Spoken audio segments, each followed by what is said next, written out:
Hi, everybody. I'm Dave Moody from SiriusXM NASCAR Radio and the Motor Racing Network.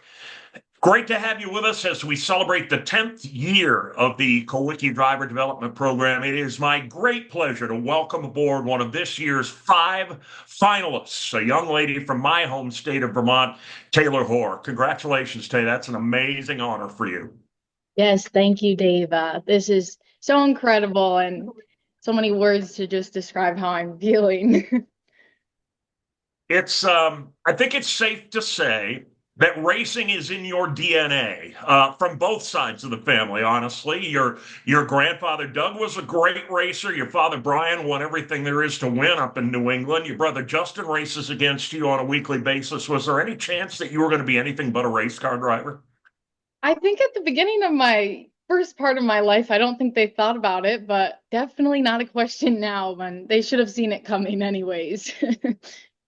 I know, in addition to your racing exploits, you are very successful in gymnastics and continue to work in that field. How did you juggle the two at the same time? So I ended up retiring from gymnastics before the summer that I started racing. So kind of retired and then jumped into racing, but I still coach. So it's very exciting to kind of keep my past with me and being able to coach and coach one of my first loves of a sport per se. And it's definitely fun because I never thought the racing would come into my world per se, especially because of how big gymnastics was in my life. 22 years old, you're still pretty new to this racing game. Getting ready for what, your second season now of late model competition. What was your rookie year like? For most rookies, it's a bit of a learning experience. Very much so. It was definitely a roller coaster, many highs, many lows, just as this sport is. But it was fun. We have a really great team, so we have fun each week and have fun learning, and take the little wins. And my crew, will maybe be more excited for me with little wins than I am because I'm pretty hard on myself. But no, it was really exciting, and I learned so much, and I just can't wait to get back on track to apply what I learned last year to this year. Let's talk a little bit about where you race. Your home track is the place where I grew up, certainly the place where you grew up, Thunder Road Speed Bowl in Vermont, High Bank Quarter Mile. It's not a place for trophy collectors. Track champions there usually win two, maybe three races a year if they're lucky. How do you set your internal success meter so that you know you're doing well even if you're not winning a bunch of races?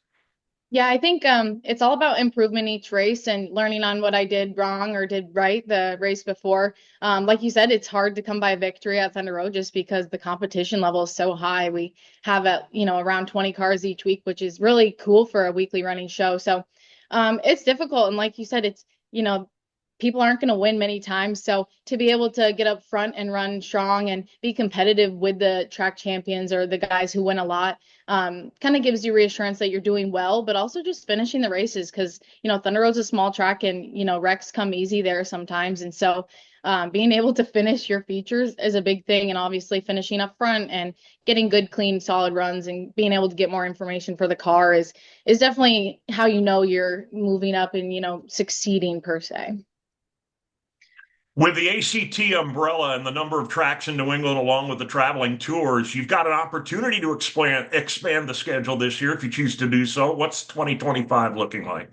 So obviously we'll be back at Thunder Road. We're going to try and see where we can land in points. I think it would be a far stretch for us to say go for a championship just because, as you know, there's probably 15 guys that could go win the championship next year, and you just never know. So I think we want to have a strong points run and just see where that brings us and have realistic expectations. But we're going to try and run to White Mountain a few times. I think we're going to at least hit two of the three walls races. My dad's going to hit the other one. So we'll at least be there for the three walls races.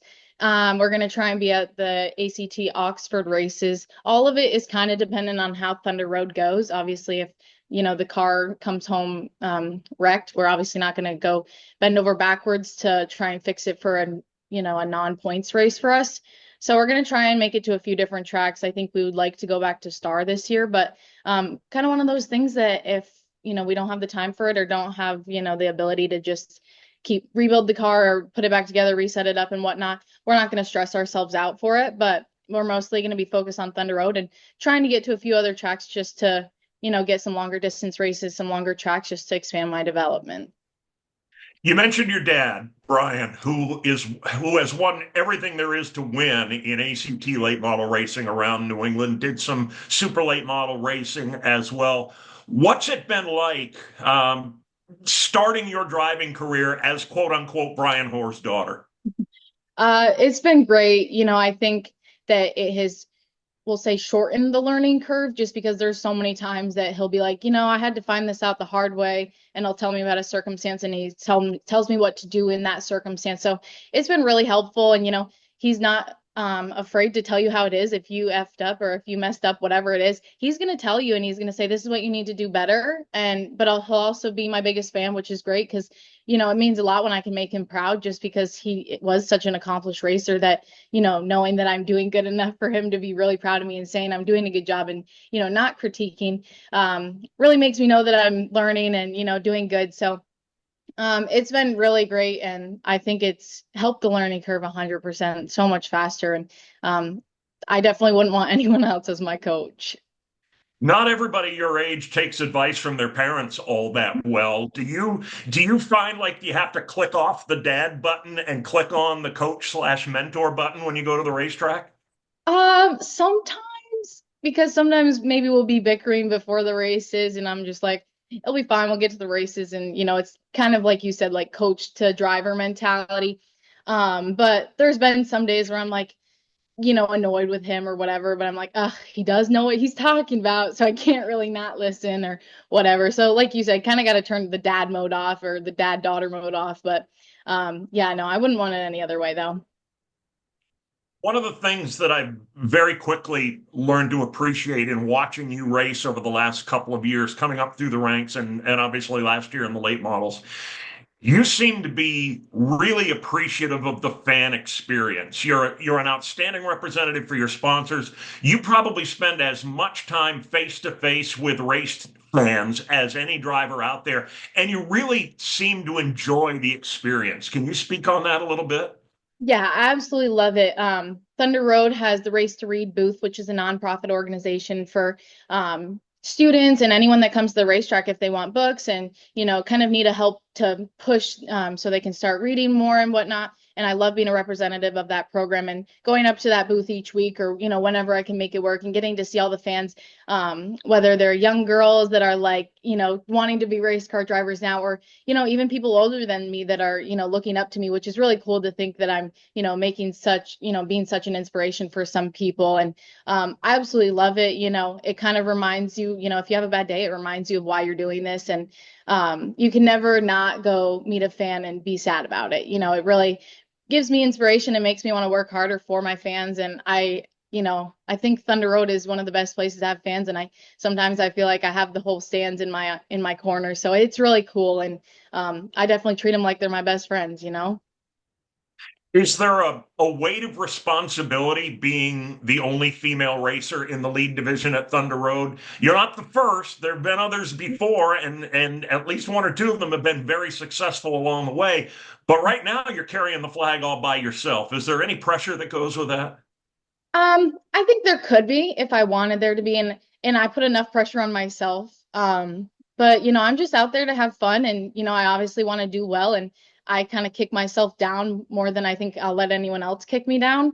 So I try not let that, persuade me and how I'm feeling about certain things. But, it does bring me back to the track and makes me want to push harder just because I want to be an inspiration and, I want to, show people that girls can do what guys are doing and, being good at it too. I want to be able to show people that I can be competitive and, that's what I work hard for. I just want to be competitive and be there to play. And I think people have started to see that, but I don't really try and look at it kind of the same thing as being Brian Hoar's daughter. That's, all I was under, that was my name per se when I got into the sport. And, I've kind of tried to make my own name. And I think, I'm doing that. But, I just try and do my own thing and kind of keep my head down and, just focus on myself and my team, really.